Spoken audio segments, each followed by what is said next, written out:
Well, thank you very much indeed, Paula. And having heard all the problems over chairs and so on, I realise I've got totally the wrong title for this talk.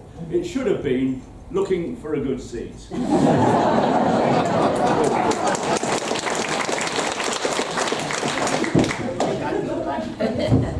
My microphone isn't switched on. Well, I don't know, it's got a green... Well, what about this one? Is this any better? No. I need to press the button. I ought to know this, having been in broadcast. Is that okay? Yeah, great. And thank you very much indeed for inviting me to the iU3A. In fact, my father is a great stalwart of the iU3A in Shrewsbury. He's 91 and regularly goes and so on and loves it. And I expect before long I'll become a regular at my local branch. I presume there is one somewhere in South London. But it's really kind of you to invite me today. And I've become a sort of obsessive about Parliament. I spend about half my time on this subject these days, about the selection of parliamentary candidates. I do it as a hobby. I make hardly any money out of it. I write the odd article, that sort of thing. And I just think it is incredibly important, and it's one of these great areas that is unexplored by the media and unexplored really by people in academic life. And yet anybody in politics, it's vital. The moment that a budding politician is chosen for a constituency that they can win, preferably a safe constituency that they will have for life, or for as long as they want it, that is the turning point in their political careers. They're on their way. And I've written several political biographies, and often the hunt for a seat, as you all know here, can take years. I mean, it took Betty Boothroyd 16 years to get West Bromwich in, I think, 1973. And she fought 5 other seats all over the country. Michael Howard, I think when he was finally selected for Folkestone, that was after 9 years, and no longer than that. He was about 16 years as well. He'd gone for 31 selections. So even distinguished politicians can spend years and years and years looking for a parliamentary seat. And yet there are others like Rory Stewart who just get in one go.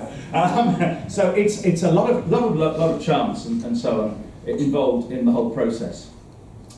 I also think it's vital because who is elected to Parliament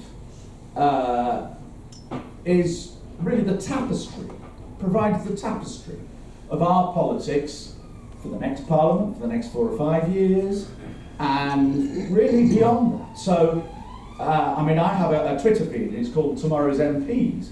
But in a way, it shouldn't be called Tomorrow's MPs, it should be called Tomorrow's Politicians, Tomorrow's Ministers. Because the individuals that make up Parliament, of course, decide not only the colour of the government, but also the tone of the government, the politics of the government. And that's why who is selected in little constituencies all over the place is important. Somebody responded to one of my tweets last night. I'm constantly putting out tweets, you know, so-and-so, I mean, what was her name? A woman called Jade Botterill, for instance, was chosen last night for Ossett and Denby Dale in Yorkshire, wonderful named seat, and no doubt if she's elected, she'll be the first Jade, I think, who's been in Parliament. And this chap said, why do you keep giving us all these details? It's irrelevant as to who will win the next election. Yes, it is irrelevant, really, to who will win the next election. The next election will be decided on Sunak and Starmer and Davey and the policies they're putting forward.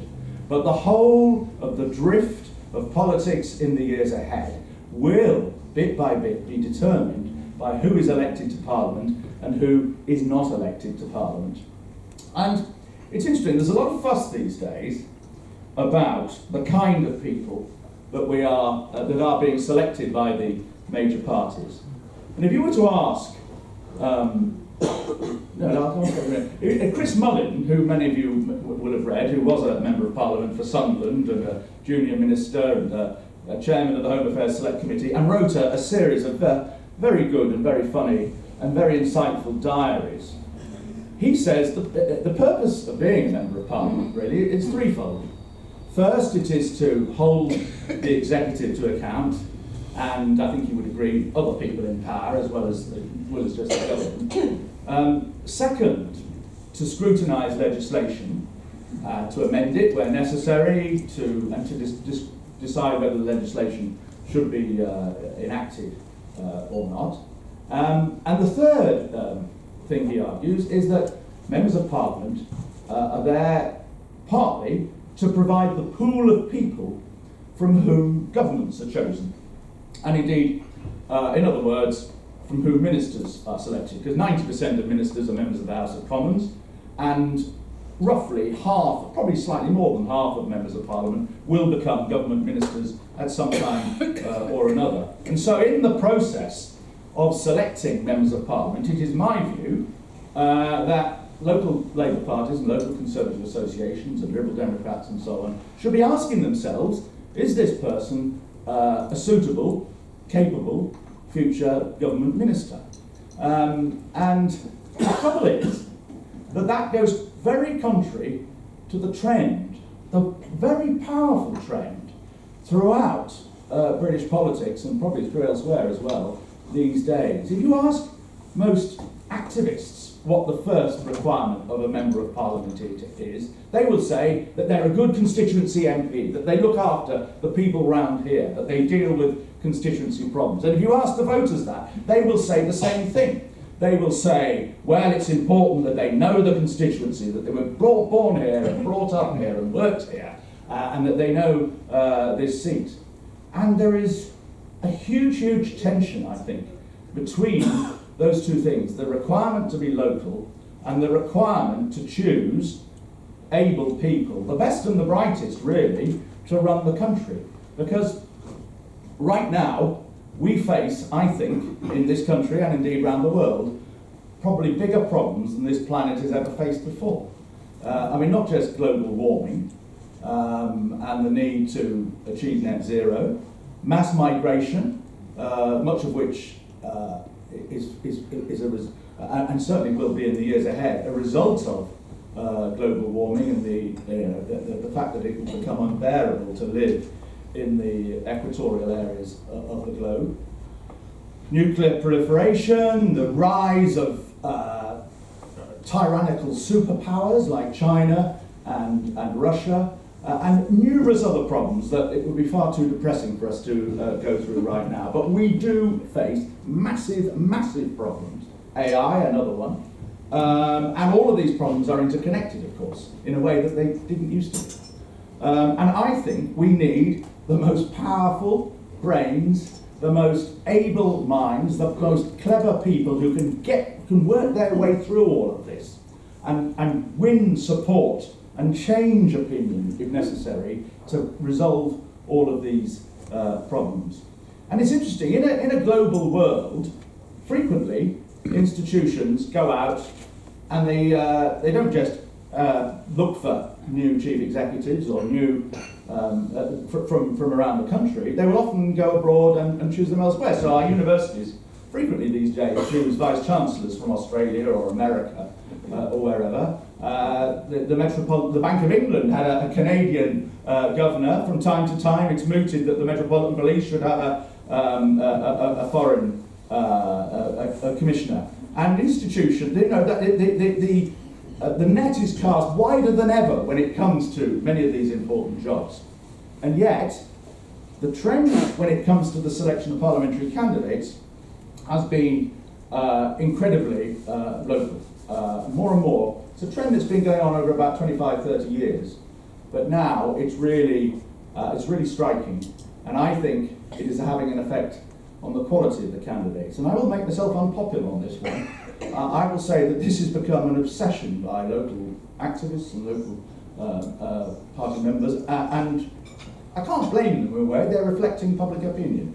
But for instance, I'd say about 95% of the people chosen as Labour candidates to fight the winnable seats are people with a local connection, who are either live there, or born there, or brought up there, or in many cases all three.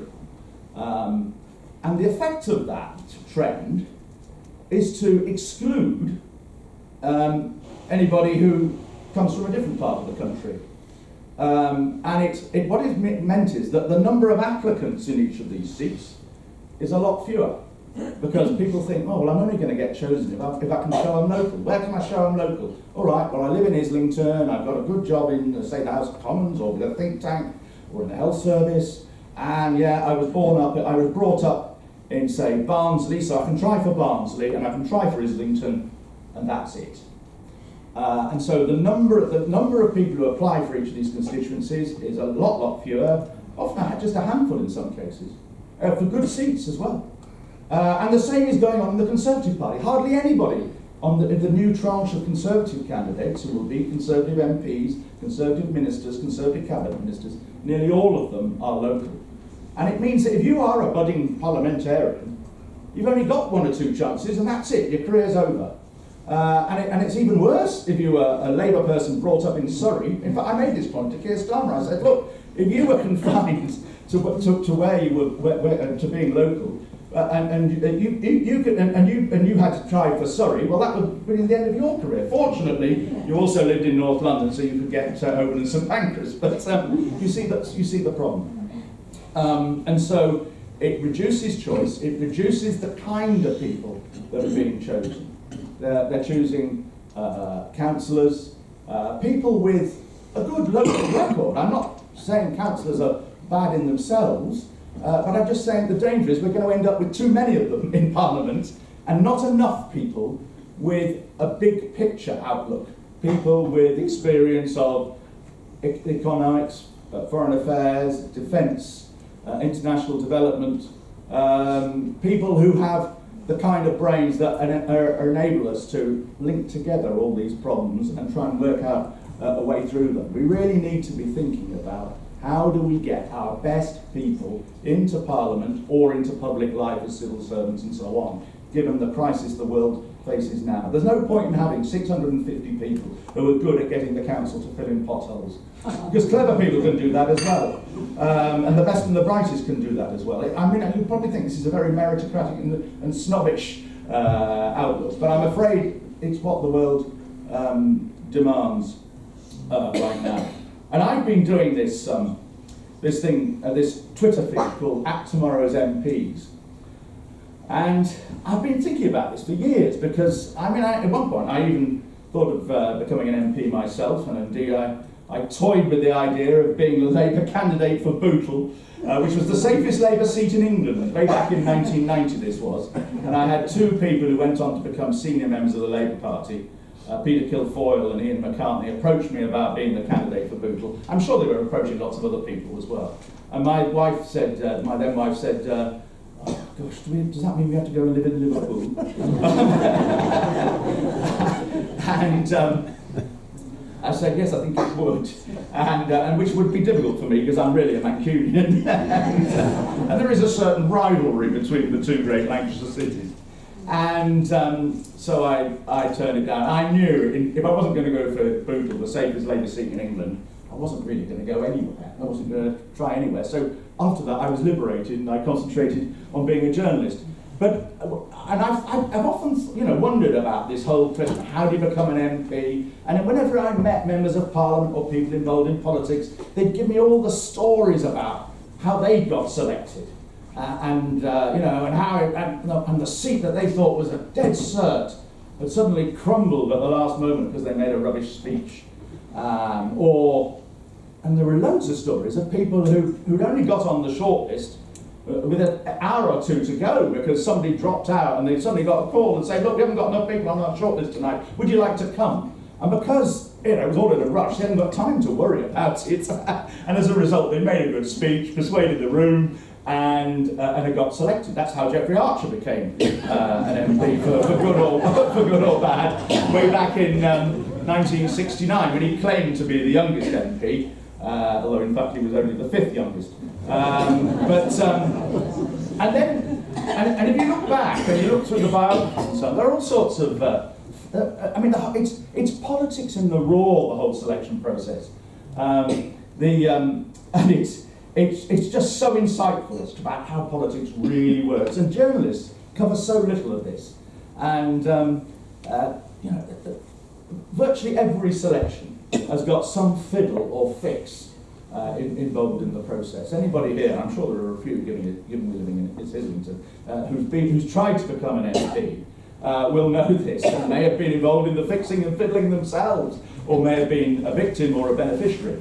I mean, one of the most extraordinary ones was in Finchley in 1958, when Margaret Thatcher was chosen by the Finchley Conservative Association for the election which took place the following year.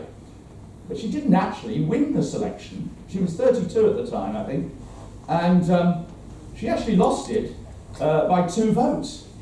But the chairman of the Finchley Conservative Association was so taken by Thatcher that he switched 2 votes the other way, and nobody bothered to count them properly.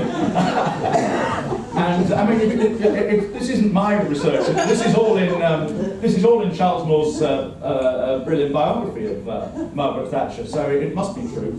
And the chairman of the association, you know, he was very taken by her. I thought she was beautiful and intelligent and was going places, most of which is true, I suppose. And and her main opponent had won the Victoria Cross in the Second World War. I forget his name now. And the chairman thought, well, you know, VC, he's going to get selected for the next place, or very soon he'll be selected as a parliamentary candidate. And he never was, because of that little fiddle. Thatcher should have put him in the Lords, really. Well, maybe she never knew about what had gone on. And then John Major, he fought Starmer seat, actually, Holborn and St Pancras, I think it was both elections in 1974. And he knew he wasn't going to win, and he said, right, I'm going to go for a safe seat next. So he sent off, dozens of applications to constituency associations, all in blue areas all around the country, and nobody responded. And instead of which he kept getting letters along the lines of, "Dear Mr. Major, thank you for your application. Please would you like to come to our selection meeting on Tuesday the whatever?" And these were from Labour seats. He wasn't interested in Labour seats, and he hadn't applied to any of these places anyway. And this went on for about 18 months, and he couldn't understand what had gone wrong. So he made some inquiries through a friend. Is that me also? He made some inquiries. He made some inquiries, and it turned out there was another John Major, who was a remember this is an audience that will remember what the GLC was, the Greater London Council, for Enfield or Barnet or somewhere like that, and he was called John Major as well. And he was really chuffed. He kept being invited to all these Conservative things. And he'd only been applying for, it was first time round, he was just testing the water. And anyway, the problem was resolved, and John Major got chosen for Huntingdon. And when John Major was elected Prime Minister, I was doing a panorama, and I said to myself, and this story appeared in the papers, and I thought, I wonder what happened to the other John Major. So I tracked him down to he was running a guest house in Bournemouth. And he was great. He was box office, great television, great interview. We filmed him making the breakfast and so on. And he looked a total nerd, like maybe you have to look at. Has there anybody called John Major here?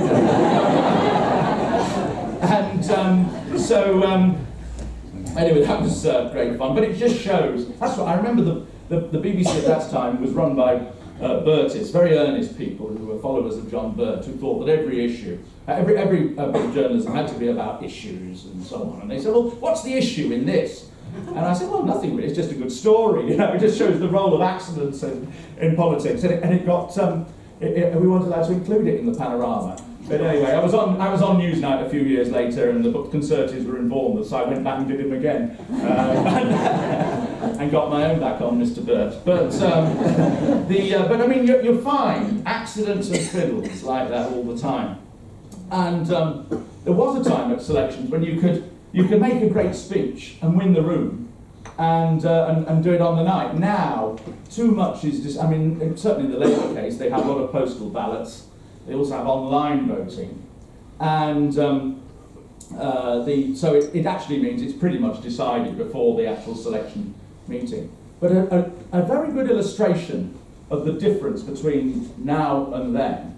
I mean, as I said, it's very, very local now. It's ironic, really, because we live in a more global world, and yet when it comes to parliamentary candidates, they're getting more and more local. I mean, I think it's sort of understandable in a way. But Michael Meacher, you may remember, who was a senior Labour politician, he went for a seat in Oldham, where the MP had died in 1968. And he was very young, maybe only about 28. I think he was a lecturer at the LSE at the time, living in Hertfordshire. And I don't think he'd ever been to Oldham before. And so he goes up there, and the two favourites for the seat, there was a local government guy of long-standing, and there was a senior trade unionist of long-standing, and they were, one of those was expected to get it. And Meacher made a great speech, came through the middle and beat them both, and was chosen for Oldham. And he got up, absolutely chuffed, and he said, well, thank you very much indeed, and the first thing Molly and I are going to do next week is we're going to come back to Oldham and buy a house. And there was a bit of a murmur in the room. This elderly guy came up to him afterwards and said, Michael, don't bother to buy a house. We look after Oldham. It's your job to look after us down in Westminster. And it shows the mood change over those 50, 60 years. That in that era, local parties didn't always want to see much of their MP. And it was acceptable to sort of go there once a month, or once every 6 months, I think, in the case of Tony Crossland and Grimsby. Whereas now, of course, they go up every weekend. And it's all part of the extra burden upon them. But let me talk a little bit about the people who are being chosen this time. They're not only local. There are, if you look at the Labour ones, what Starmer has done. Starmer's team has been utterly ruthless in rooting out the left. There's hardly anybody with a trade union background. A number of left-wingers, I think, I sort of agree this with people on the left. They reckon, and I reckon, there's about 5 out of 158 of the people, for seats that they're likely to win. So Starmer hasn't got any worries about left-wing revolts, unless he's got a very small majority in the next House of Commons. Anybody with a trade union background, there's hardly any MPs these days who've chosen for Labour with a trade union background. The role of the unions in Labour selections, which used to be huge, has now almost entirely died out. There's hardly any working class candidates. There's only, again, about 5, some of whom have overlapped with the people on the left. By working class, I mean people who've done what I would regard as physical manual jobs or low-paid jobs. About 5 of them, even though I think the Conservatives will probably end up electing more working class MPs at the next election than Labour do. It's very homogenous, very dull, frankly, the list of candidates they've got. And there's not many there that you would say are future cabinet ministers, or obvious future cabinet ministers. Although some of them have to be, because they've got to choose the cabinet ministers from somebody. So I think that Starmer has got it wrong. Or it's not really him. I'm not sure he knows all the fixes and fiddles, quite ruthless, really, in which his acolytes, his team, his henchmen, have been rooting out people on the left and doing all sorts of. There's about 12 different ways that they fix the selection contest. One of which is you fix the shortlist or the long list so that you have one person who is highly electable, and then you have 2 or 3 duffers.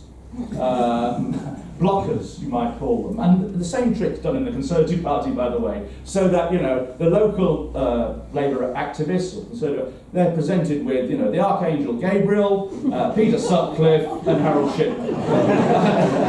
and the mind you, sometimes they don't like being pushed around like this to the local activists by the Central Party, and they choose Harold Shipman because he knows a lot about local health issues. No, I shouldn't make jokes about it, actually, that's awful. But you know the point I'm making. And the Conservatives do exactly the same trick. It probably goes on in all walks of life. You've probably been at interviews where, or at least you've known of interviews where there's two duffers and an obvious candidate that who's the only possible one to choose. A lot of the voting in Labour is online at the moment. In not all selections, but quite a lot of the selections they do voting online as well as at the meeting and by post. And one trick is that a party official will go through the list online and see who's voted and more important, who hasn't voted, and get onto the candidate or the candidate's friend, the favoured candidate or the candidate's friend, and say, well, Mrs. Jones at 47 Acacia hasn't voted, and nor is Mr. Jones, and then 3 doors down is, and so of course the favoured candidate has that advantage, but the unfavoured ones don't. So they do all sorts of naughty and verging on fraudulent tricks to ensure their people are elected. And in a way, you can sort of understand it. They are looking to have a government that doesn't face huge revolts in Parliament all the time, as tends to happen, well, with all governments these days, but particularly with Labour governments in the past. They want to get their legislation through without having to argue it with the backbenchers or in Cabinet. My view is that a confident, self-confident Prime Minister and regime actually thrives on dissent, thrives on other people challenging, but thrives on having people in Cabinet who say, well, Prime Minister, are you sure this is quite the right policy? I mean, wouldn't it be better if we did it this way? And if you just have a parliamentary party of yes men and women, I'm not sure that is the road to success. But all of this work really is based on the idea that I'm doing, is that we need to have more scrutiny of the whole process, that some of these fixes and fiddles need to be exposed, and I only managed to scratch the surface, frankly. There's all sorts of terrible things going on. Every day people are in touch with me about terrible things going on, and I just don't have the chance to check it all out and publish it. And I try and, I try and explain and give details about each of the contenders in each selection, little biographical details, because I think this process deserves scrutiny. If you compare it with America, say, there is a primary system, not just for the election of presidential candidates, which we're all very familiar with and is sort of starting right now, but the selection of presidential candidates by the parties, but there are primary systems all the way down. So the candidates for Congress, for the Democrats or the Republicans, and for the House and the Senate, all go through a primary process in their parties, and it's a very public process, which huge amounts of money is spent, which I don't approve of, but what I do approve of is the public scrutiny of who might be the Democrat candidate for this particular district in Connecticut, or this particular for South Dakota or wherever. And what I'm looking at here is the same thing. But what goes on in Britain, the selection process in Britain, is conducted with extraordinary secrecy by the political parties. They don't want people like me looking into what they're doing and who they're choosing it and how they're choosing them. I'm hated universally within the party high commands, I take that as a sign of success in a way, and they would rather I wasn't there. I mean, do you believe it? In the Conservative Party, when there is a parliamentary selection, and by the way, some of the selections in the Conservative Party are about the size of the front 3 rows over here. I mean, there was one in Norwich, a Norwich seat that they're hoping to win the other day, 15 people. Norwich South, a safe Conservative seat a few weeks ago, had only 30 people there. And those 30 people, when they did not know who the contenders were for that selection, until they turned up on the day and were given a piece of paper. So there was no opportunity for those 30 people in that room to go away and say, well, this guy Joe, I see he's been in the building industry, is he all right? What do you make of him? None of that was able to go on, because they like to keep it tight, and it enables the centre to exert more control. There's a bit more openness in Labour. They tend to tweet about it and do their own website. So actually there's a lot less of that now. Maybe because I've been scrutinising some of the things they say on their videos and websites and comparing them with what they said last time, and people making out that they're a local councillor when in fact they're a councillor in Tower Hamlets, that sort of thing. But the secrecy, I think, is got to be, these are all parties committed to transparency in politics. Well, let's have a bit more transparency in how you've chosen your candidate, because the person chosen, say by the Labour Party for Islington North, given that they're no longer going to have Jeremy Corbyn, that person potentially is going to be MP for Islington North for 30 or 40 years, as indeed Corbyn has been. And so that process deserves proper scrutiny. That's my philosophy. But that's my philosophy. My philosophy is that people should be encouraged to stand for Parliament, but also I think we need to do our best to get the very best people in Parliament, from a huge variety of backgrounds, jobs, experience, and so on. And we need to change all the various rules. I think we need to change to encourage that. And I go against popular opinion, for instance, when it says that MPs shouldn't have outside jobs. Actually, I think having outside jobs is A, a good thing, and B, I think it's a question for the voters in that seat. And I think MPs are not paid enough. They're paid 2.5 times the average of the population, but I think if we really want to get good people into Parliament, we need to pay them more. I know that's unpopular, very unpopular, but I think it has to be faced. But there we are. That's my picture. That's what I'm up to, and I look forward to a tougher questioning than most of these candidates get when they go for selections, where all the questions are pre-arranged.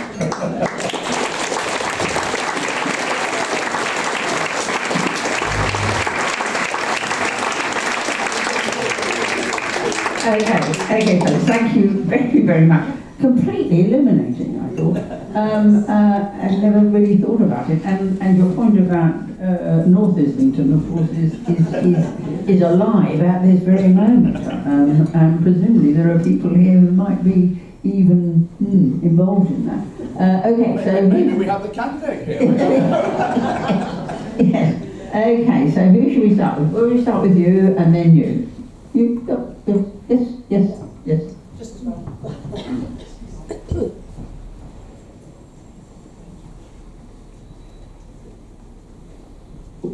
Thank you, and very interesting talk, and please keep up the good work. We need that scrutiny, it's so vital. We don't have much other scrutiny elsewhere. A couple of questions really, if I may. First of all, what do you think about the fact, or is it the case, I don't know, that there are a lot of people coming from the elite schools who are still very much in government and in charge and making decisions, and some people might think they're not making decisions in the best interest of the country? And secondly, what do you think about the future potential of using citizens' assemblies more in making decisions, and whether any government would ever actually listen to any recommendations from those? Thank you. You want me to answer that now, and then move to the next question? Would you rather answer two, or do you have a second question? I'll answer that, because otherwise I'll forget what the question is. Go for it. Well, I wouldn't get too worried about elite schools, but then I would say that because I went to one. I'm not one of the most elite, but I went to one. Oh, well, I haven't got it, it's been taken, but I'll speak a bit more loudly. I wouldn't get too worried about the elite schools issue.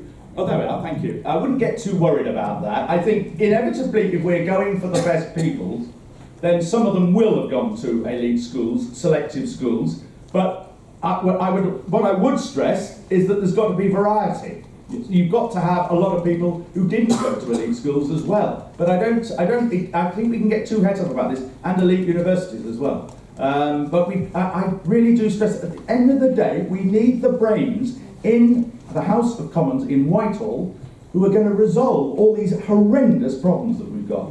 On citizens' assemblies, we've had a little, they've tried it a bit, I think it's worth experimenting more. But I think it's sort of dangerous, I think, if we say, if we start farming out our decisions to a group of people chosen by a polling company, rather than the group of people in the House of Commons who are chosen in one way or another by the electorate and political parties. But give it a go, but I wouldn't put all my eggs in that basket of the citizens' assemblies. There was a gentleman there, in the middle of that block. Thanks. Is that working? You talked about the size of selection committees, but not so much about the makeup. And I wonder if this comment is still valid. A friend of mine stood as a Conservative candidate about 20 years ago, and he said the problem is that you have to win over a room full of reactionary old women.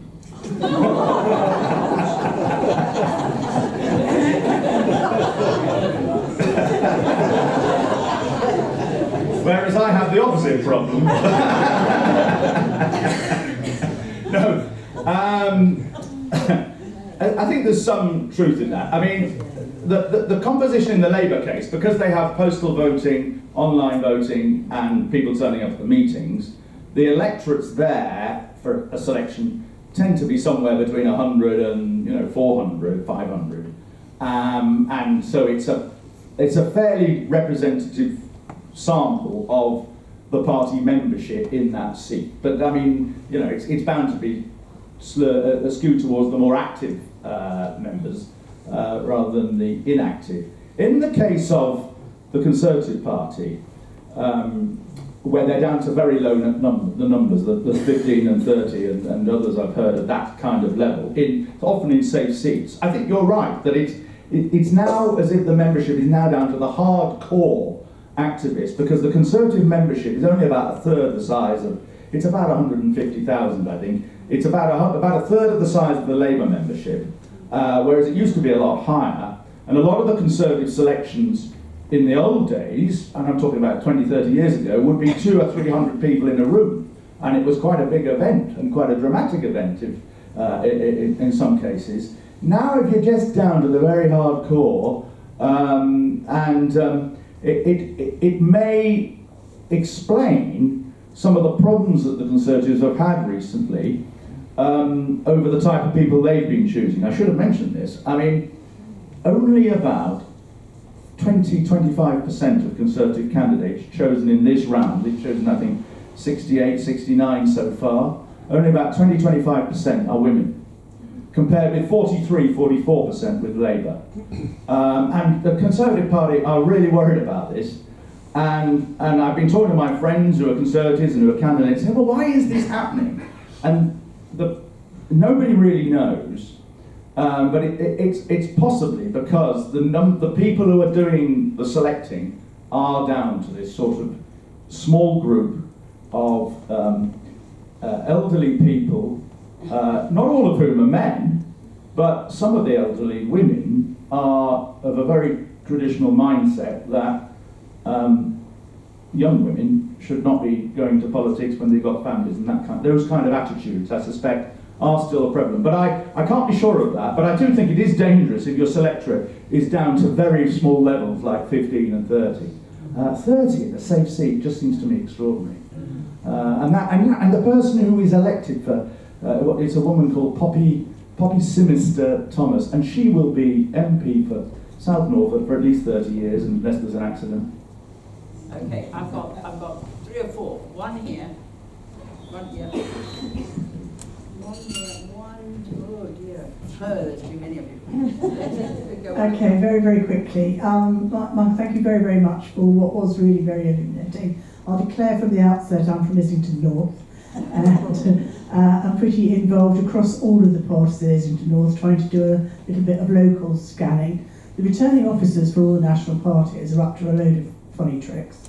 But the two things I really wanted to ask you about, is solutions to some of this, because the one thing that I've seen across the parties is that there have been some wonderful younger people coming forward as candidates, willing to stand, wanting to stand across the parties, and they don't get a look in anywhere. And how do you have any kind of solutions for us about how we can be more influential as local voters? And Islington North and South, is currently struggling to find candidates.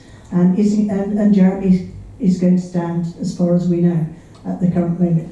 I don't think the picture with young people is anything like as bad as you say. In fact, I don't think it's bad at all with the selection of young people. One of the striking things about the Labour selections and the Conservative selections this round is actually, they've got younger than before. I mean, you saw in Selby, the Labour candidate there, what's his name, Mather, he's only 25, and there are others in their 20s who've been chosen in other seats. Okay, by the time of the election they'll be 1 year older, but and the same in the Conservatives, and they've been choosing people for good seats, safe seats in their late 20s and early 30s, and I think that's great.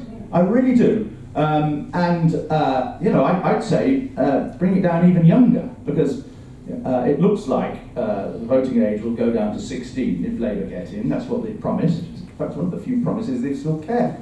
I don't believe in it personally, but if that is going to happen, then it seems to me that the members of Parliament should come down. I mean, there have been some very great politicians who have been members of Parliament at a very young age. Winston Churchill, Tony Benn, Roy Jenkins, Charlie Kennedy, all elected in their early to mid-20s. And so I'd say, great in that, let's have more of them, give them a chance. And there is a lot of snobbery about this. How can anybody who's only 23 or 25 know about life? Well, they will know about aspects of life that you don't know about, I can assure you. And they will learn very quickly. And if they are of sufficient calibre to get selected and then elected at that young age, they are probably very remarkable people who will go on to the kind of careers of the people that I just mentioned there. What was the other point? Oh, how do we get more involved? Well, I'm afraid at the moment the only way of getting involved is joining a political party and going along and taking part in the selection process. I mean, the Conservatives tried a few years ago, under David Cameron, a system of so-called primary elections, which were sort of named after the system in America. And some of these involved, in fact, I took part in one in Battersea, where I live, and about 300 or 400 people turned up at Battersea Town Hall, and all of us, whether we were Conservatives or Conservative members or just ordinary voters, were allowed to vote for the Conservative candidate.